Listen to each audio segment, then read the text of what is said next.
तारणपुर, झीलों और हवेलियों का शहर, इतिहास की खामोश परतों के बीच अपनी आधुनिकता की कहानियां बुन रहा था। गर्मियों की छुट्टियां चल रही थी और कॉलेज बंद था। आदित्य, जो सरोवर टेक्निकल यूनिवर्सिटी में इंजीनियरिंग का छात्र था, अपने दो दोस्तों करण और विशाल के साथ शहर की गलियों में बाइक पर घूमने निकला था। दोपहर के करीब 3 बजे सूरज अपने पूरे तेवर में था।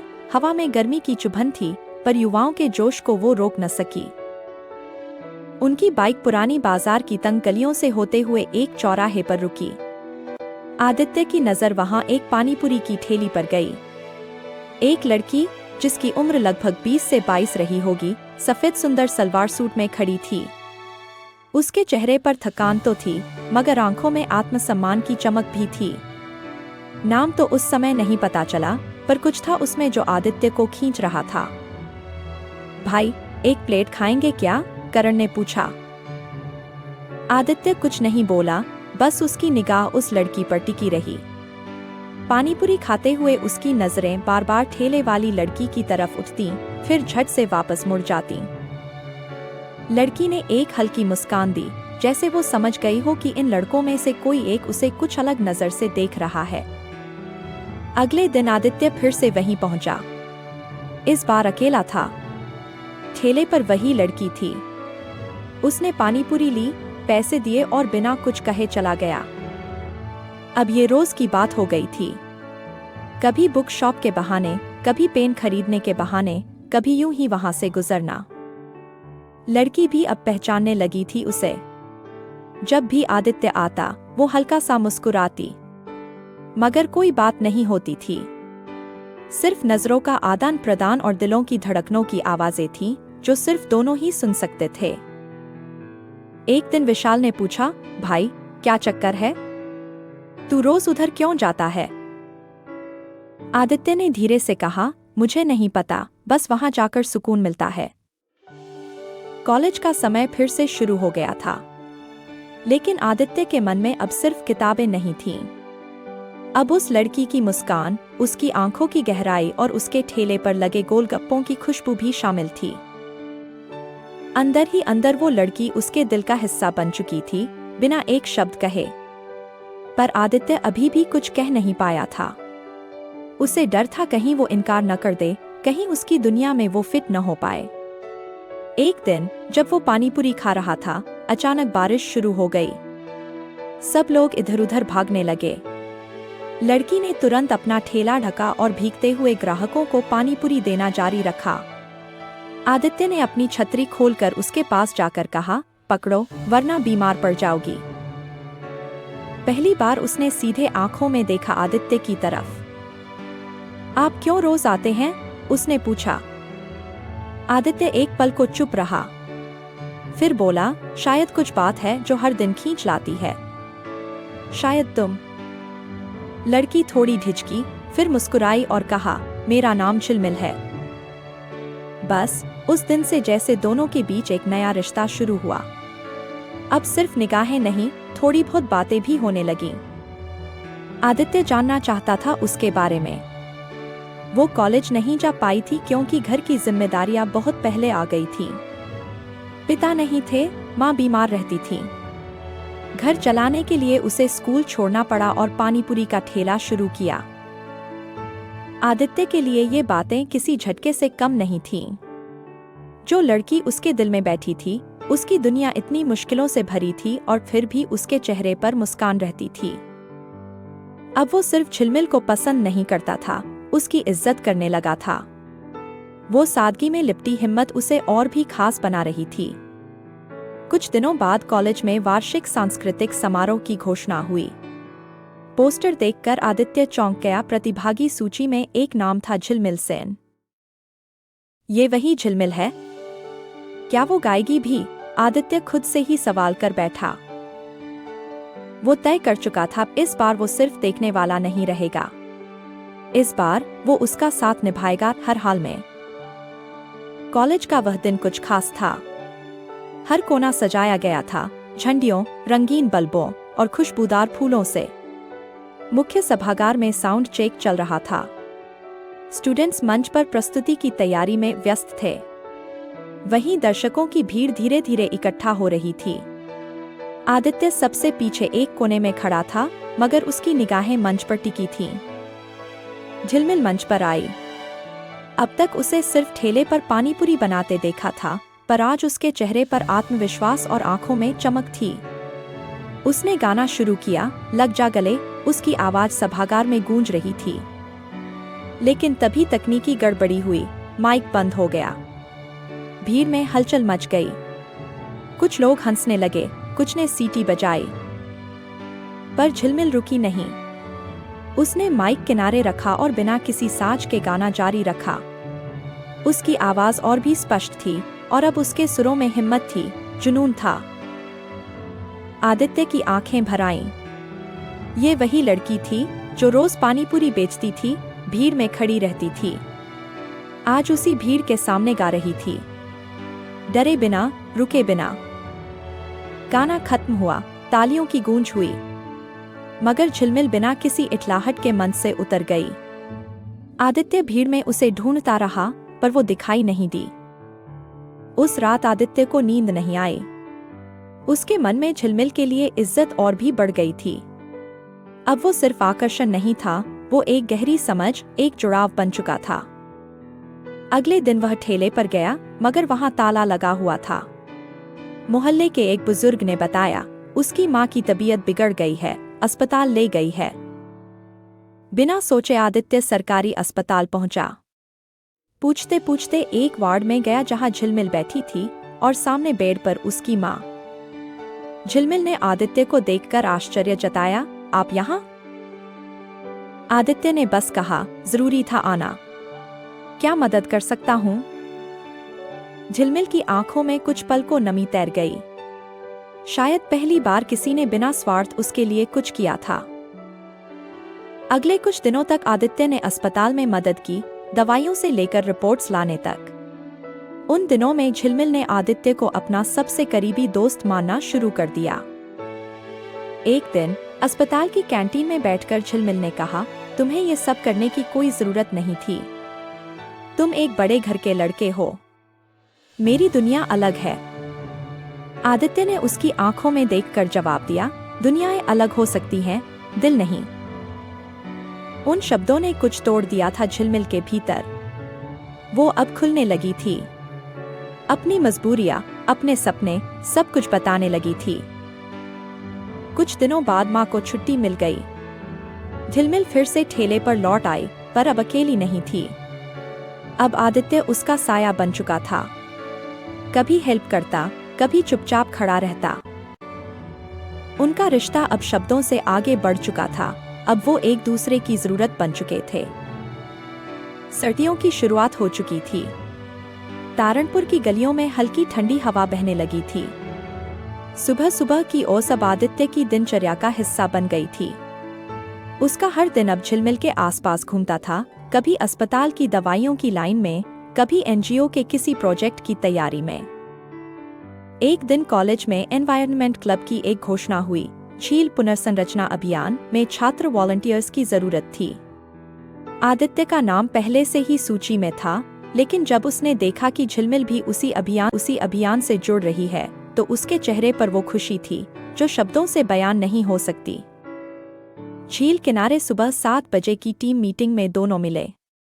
अब यह मुलाकात सिर्फ पानीपुरी ठेले तक सीमित नहीं थी। अब वो दोनों साथ में झील की सफाई करते, छोटे बच्चों को पर्यावरण शिक्षा देते और देर शाम तक एक दूसरे की उपस्थिति का साथ महसूस करते।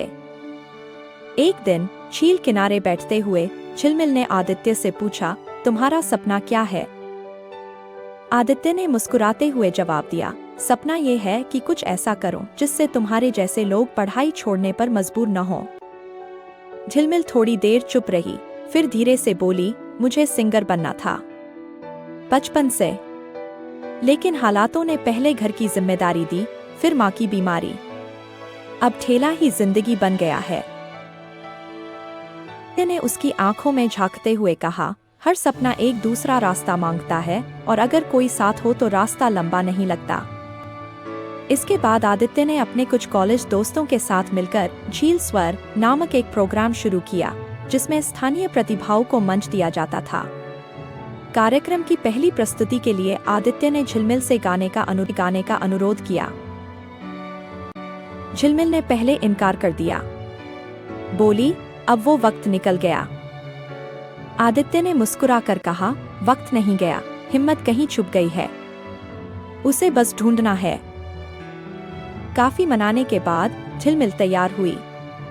उस शाम जब उसने स्टेज पर कदम रखा, पूरा परिसर शांत था, और जैसे ही उसकी आवाज निकली, सब कुछ थम गया। उसका गाना लोगों की रूह तक उतर गया।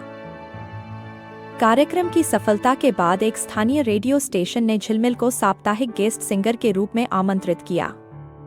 उसकी आवाज अब शहर के कोने कोने तक पहुंचने लगी थी।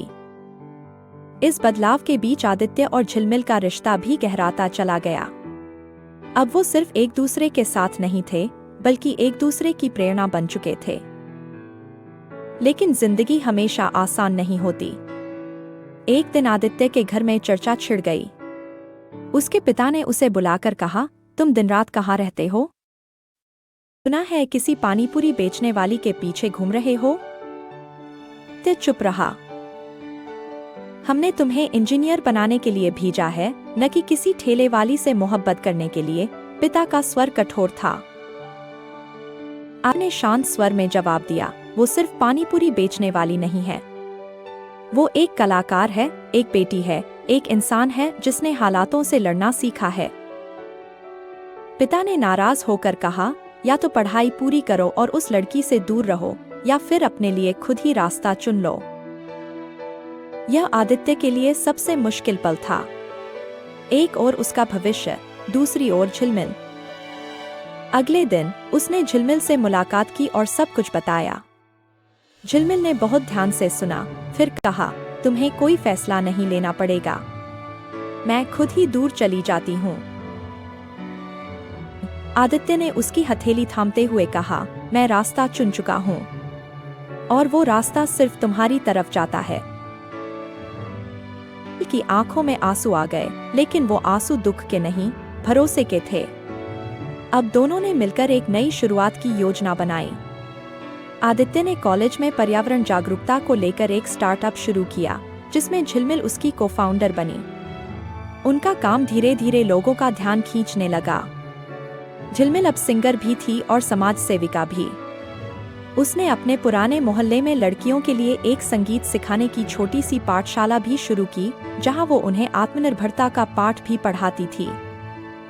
एक शाम जब झिलमिल और आदित्य झील किनारे बैठकर भविष्य की योजनाएं बना रहे थे, झिलमिल ने पूछा, क्या तुम्हें कभी डर नहीं लगता कि हम असफल हो सकते हैं? ने मुस्कुराकर जवाब दिया, अगर डर लगता तो मैं तुम्हारे पास कभी आया ही न होता। झिलमिल मुस्कुराई। अब उस मुस्कान में न केवल अपनापन था, बल्कि एक विश्वास भी था कि वो अकेली नहीं है। उनकी कहानी अब एक मिशन में बदल चुकी थी, सपनों को हकीकत में बदलने का मिशन। और इस बार न कोई डर था, न दूरी, सिर्फ साथ था। के छोटे से शहर में अब एक नई सुबह जन्म ले रही थी। एक तरफ कॉलेज का आखिरी साल समाप्ति की ओर था, वहीं दूसरी ओर आदित्य और झिलमिल की कहानी अपनी परिपक्वता की दिशा में बढ़ रही थी। झील स्वर प्रोग्राम की सफलता ने न केवल झिलमिल को एक मंच दिया, बल्कि आदित्य को भी यह एहसास कराया कि जब सपनों को हौसलों का साथ मिलता है, तो समाज की सोच भी बदली जा सकती है। अब वे दोनों मिलकर स्कूलों में जाकर वर्कशॉप्स करते थे, सपनों की तलाश नाम से। उन्हें जिला कलेक्टर ऑफिस से निमंत्रण मिला, उन्हें युवा प्रेरणा सम्मान से सम्मानित किया जा रहा था। समारोह नगर के सबसे बड़े सभागार में आयोजित होने वाला था। झिलमिल के लिए यह किसी सपने से कम नहीं था। वह जो कभी अपनी पढ़ाई तक पूरी न कर सकी थी, आज हजारों लड़कियों की प्रेरणा बन चुकी थी। तो वाले दिन आदित्य ने झिलमिल के लिए एक सरप्राइज तैयार किया। पुरस्कार वितरण के बाद जब मंच संचालन हो रहा था, आदित्य ने माइक लिया और कहा, मैं एक लड़की को जानता हूँ जो सादगी में बसी है, संघर्ष में पली है और आत्मसम्मान में जवान हुई है। वही मेरी प्रेरणा है। झिलमिल सेन, क्या तुम मंच पर आ सकती हो? झिलमिल संकोच से उठी, लेकिन भीड़ तालियों से गूंज उठी। मंच पर पहुंचते ही आदित्य ने एक छोटा सा लाल डिब्बा निकाला और कहा, झिलमिल, तुमने मुझे जीना सिखाया, समाज को बदलना सिखाया। क्या तुम मेरी हमसफर बनोगी? सन्नाटा छा गया। फिर झिलमिल की आंखों में आंसू छलक उठे। उसने कोई शब्द नहीं कहे, बस सिर हिलाकर हाँ कहा। पूरा सभागार तालियों से गूंज उठा। उस दिन आदित्य और झिलमिल की कहानी ने समाज को एक और बात सिखाई कि इज्जत, प्यार और सफलता का मापदंड कपड़े, परिवार या व्यवसाय नहीं होते। आत्मा की सुंदरता और जज्बा ही असली पहचान होते हैं। इसके कुछ महीने बाद झिलमिल को एक नामी रिकॉर्डिंग स्टूडियो से ऑफर मिला। उसने अपना पहला ऑफिशियल गाना रिकॉर्ड किया, चलो उस ओर जहां से हम आए हैं। गाना वायरल हुआ। तारनपुर की लड़की अब पूरे राज्य की आवाज बन गई थी। ने भी अपने स्टार्टअप हरी दिशा को एक सोशल एंटरप्राइज में बदल दिया, जिसमें शहर के पिछड़े वर्गों के युवाओं को डिजिटल स्किल्स सिखाए जाते थे। फिर आया वह दिन जब उनकी सगाई की घोषणा हुई। बहुत से लोग जो पहले झिलमिल को ठेले वाली कहकर तंज कसते थे, अब उसी झिलमिल के पैरों में फूल बिछा रहे थे। आदित्य के माता पिता भी अब पूरी तरह से बदल चुके थे। उन्होंने खुले दिल से झिलमिल को अपनाया। एक शाम सगाई के कुछ दिन बाद आदित्य और झिलमिल वही पुराने चौराहे पर गए, वही जगह जहां पहली बार उन्होंने एक दूसरे को देखा था। ने हंसते हुए कहा, क्या तुम विश्वास कर सकते हो, ये वही जगह है जहां से सब शुरू हुआ? आदित्य ने मुस्कुराकर जवाब दिया, हर बड़ी कहानी एक छोटे पल से ही तो शुरू होती है। उन्होंने उस खाली पड़े कोने को देखा जहां पहले उसका पानीपुरी ठेला लगता था। आज वहां एक छोटा सा किताब घर था, झिलमिल पाठशाला। वो पाठशाला जहां अब हर शाम गरीब बच्चों को पढ़ाया जाता था। ने कहा, मैं चाहती हूँ कि कोई और झिलमिल स्कूल न छोड़े जैसे मैंने छोड़ा था। आदित्य ने उसका हाथ थामा और कहा, अब कोई अकेला नहीं है जब तक हम साथ हैं। उनकी कहानी अब किसी सड़क किनारे खड़े ठेले से नहीं जुड़ी थी, बल्कि समाज के हर उस कोने से जुड़ चुकी थी जहां सपने मजबूरी में दम तोड़ देते हैं। आदित्य और झिलमिल ने मिलकर वो राह बनाई जो सिर्फ उनके लिए नहीं थी, बल्कि सैकड़ों और झिलमिलों के लिए थी। और इस तरह वो कहानी जो कभी अधूरी थी, अब पूरी हो चुकी थी। ने कभी किसी को उसकी सादगी और संघर्ष से प्यार किया है? क्या आप भी मानते हैं कि हर सपना मौका मांगता है, मोहलत नहीं? कमेंट में अपनी राय जरूर साझा करें। आपकी एक कहानी किसी और को जीने की हिम्मत दे सकती है।